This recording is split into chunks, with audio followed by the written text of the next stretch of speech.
So the men who fought America's first land battle of the whole war were the 1st Marine Division. And this was a unit that had only been put together on the 1st of February 1941, which is less than a year before the United States even got into the war. On the 7th of August 1942, they landed on Guadalcanal, a hot, wet, malaria-ridden island, and this was the first time in the war that American troops actually went on the attack on the ground instead of defending or retreating. Now, these guys were young, and most of them had never been in combat. They were mostly volunteers in their late teens and early 20s. Only a thin layer of the division had ever even fought before, a small number of older men left over from the First World War, and from those minor American interventions they called the Banana Wars. So these few regulars were the experienced core, and everybody else was brand new. You basically had a mostly green division built around a small group of professionals. They were also short of gear. A lot of the division's heavy equipment got left behind: the trucks, the tents, the spare clothing, and the mosquito netting. And what they actually knew about the enemy was thin, and it was colored by that casual pre-war belief that the Japanese were short-sighted, clumsy, second-rate soldiers. The one solid thing they carried ashore was fear. And it was built on atrocity stories, mostly the reports that captured Americans had been killed and mistreated after the fall of Wake Island. So the hatred had a head start. The Marines came ashore already believing the Japanese had beheaded captured Americans at Wake Island, a story that got passed around in graphic detail. And then on Guadalcanal, they actually found photographs of mutilated Marine bodies in the belongings of Japanese troops. So the Marines showed up already scared and already angry, and knowing very little that was actually true about the men waiting for them. Now, the Japanese soldier waiting on those islands had years of combat behind him from the war with China, and he'd been shaped by a deliberate program. The soldiers were all issued a short printed code called the Senjin-gun, the Field Service Code, and its most quoted line told them to never live to feel the shame of being a prisoner. Choose death over capture, because being taken alive disgraced you, your family, and your country. Across the entire Pacific War, only a very small number of Japanese troops ever surrendered to the Western Allies. Fewer than 50,000 out of millions, while the rest either fought to the end or ended themselves. Running right alongside this was a propaganda slogan, Kichiku Beye, which translates roughly as Demon Beasts, America and Britain. The word Kichiku originally meant a brute or a devil. Japanese media and schooling pushed this picture of Americans and British as subhuman monsters. Cartoons drew Roosevelt and Churchill with horns and claws, and one leaflet showed two leaders feasting on the bones of their victims under a caption calling them devils and beasts. And the point here, for everything you're about to hear, is that the fanatic enemy the Marines met was the product of a worldview the state built on purpose, and not some natural trait of the people. Japanese propaganda told its own soldiers that to join the Marine Corps, a man had to kill his own parents or another family member. It was propaganda that painted Americans as gangsters, criminals, madmen, and cannibals. And while most of these things were aimed at Americans in general rather than the Marines alone, the Marines were the ones who took the bulk of the fighting in the Pacific, which is arguably the worst theater of the entire war, as you're now going to hear. Japanese troops and civilians were told what would happen to anyone the Americans captured. They were told Americans would rape the women and torture the men, and the version fed to the civilians added that the Americans would run people over with tanks and murder their whole families. And people believed it.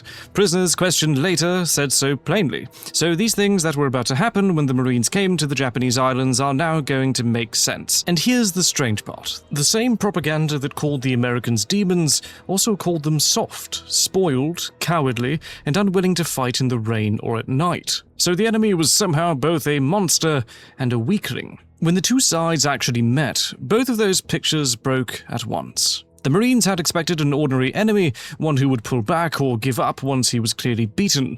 Instead, they ran into men who would not surrender and who fought until they were dead. Both of those made-up images, the soft American and the surrendering Japanese, fell apart in the same few days. And what replaced them was the belief on each side that the enemy was exactly as dangerous as the worst stories had warned. One incident did more than any other to set that no prisoners habit in the Marines' mind. A patrol from the 1st Marine Division, about 25 men, was sent out to investigate based on what a captured Japanese sailor had said after he was given alcohol and questioned. He said that there were Japanese to the west who were sick, worn down, and maybe willing to surrender, and the Marines had also reported seeing what looked like a white flag near the lines.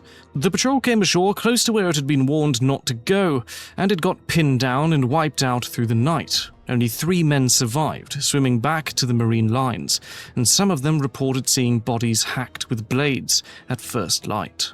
Word spread that the patrol had been lured to its death by a fake surrender, and after this, no prisoners became an unspoken agreement. But the clearest reason the killing of helpless men became routine had to do with staying alive, not with hatred. After the fight at Tenaru, a wounded Japanese officer who looked like he was dead used a hidden pistol to shoot and badly wound a Marine who came over to check on him, before he himself was killed. After that, Marines started to shoot or bayonet any Japanese lying on the ground. They treated it as survival, because a surrender or a wounded man often turned out to be one last attack. And the Pacific did things to men that the war in Europe just did not. These were small islands with no rear area and nowhere to retreat. The fighting was close, constant, and around the clock, with the enemy sometimes a few yards away in the dark, and no clear line between the front and safety. The climate and the disease did a lot of killing too. The heat, the rot, the insects, and the swamp all wore men down. A lot of historians describe the Pacific as something closer to a war of extermination fought between two sides that each saw the other as less than human. The Americans pictured the Japanese as apes, vermin, and insects, while the Japanese cast the Americans and British as demons, devils, and monsters. And that made atrocity feel normal in a way that it rarely did against the Germans. The Japanese way of fighting turned the no-surrender code into a method for killing as many of the enemy as possible on the way down.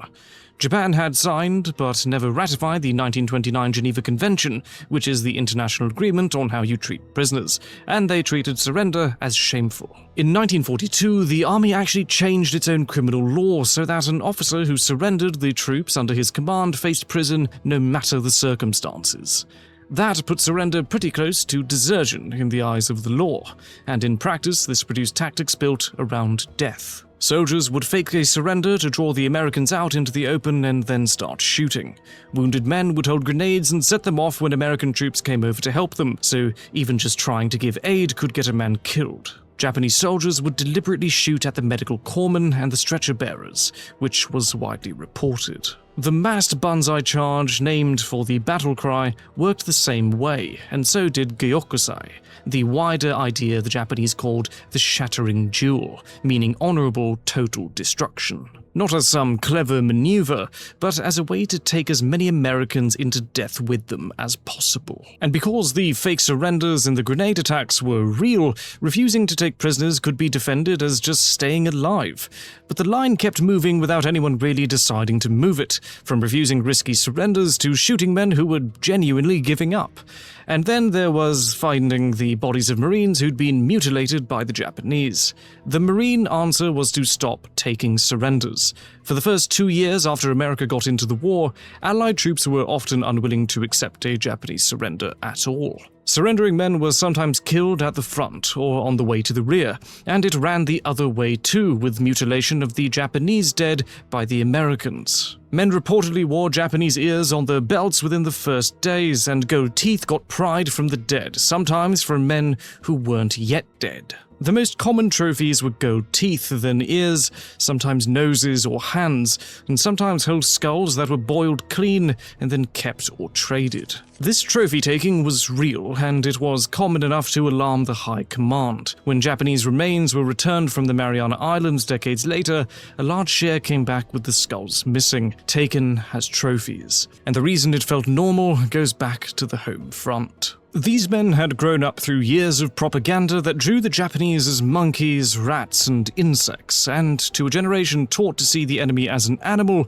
collecting a skull could feel like keeping a hunting trophy. The historians who have studied this most closely make the unsettling point that the collectors were largely ordinary men, not men driven mad by combat, and that the trophies only became socially unacceptable after the war, once the Japanese were seen as fully human again. At the time, men got photographed with boiled heads because they were proud of them. A member of Congress, Francis E. Walter of Pennsylvania, gave President Roosevelt a letter opener carved from the arm bone of a dead Japanese soldier. Several weeks later, Roosevelt had the bone returned, with word that he didn't want such a thing and that it should be buried.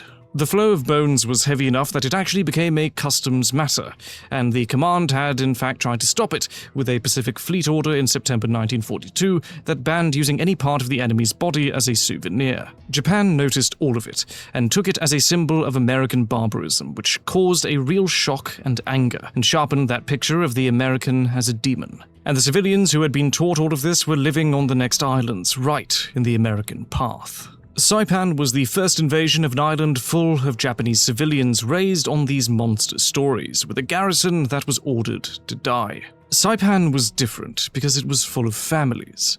When the Americans landed on the 15th of June 1944, there were about 25,000 civilians there, people who had listened to all of those horrific and partly true stories for years. The commander of the island ordered every man who could still fight, and the able-bodied civilians as well, into one final hopeless attack, before dying by his own hand. That attack came in the early morning of the 7th of July, 1944, and it's usually called the largest banzai charge of the war. It was a mass human wave assault by roughly 3,000 men, a lot of them walking wounded or civilians, and some of them unarmed. They hit mainly American Army troops, who lost about 400 killed and many more wounded, while killing the attackers almost to a man.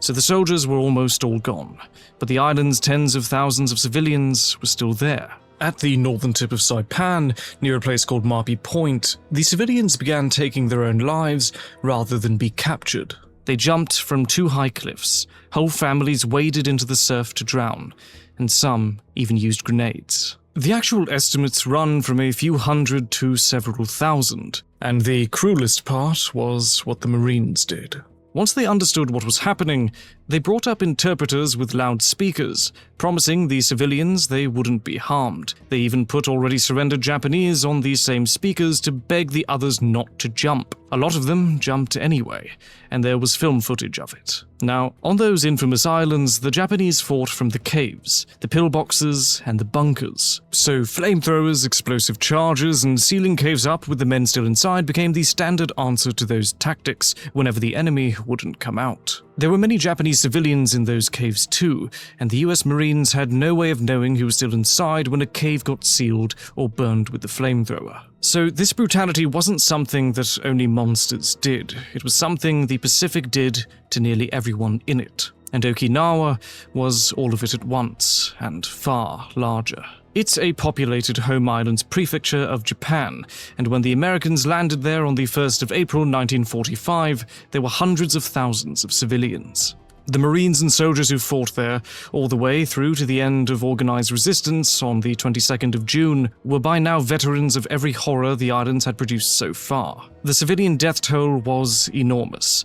Estimates run from around 40,000 to 150,000 Okinawan civilians dead, which works out to something like a quarter to a third of the island's pre-war population. But once people were actually captured, the monster myth fell apart. Japanese soldiers taken alive by the Marines weren't eaten or tortured as policy.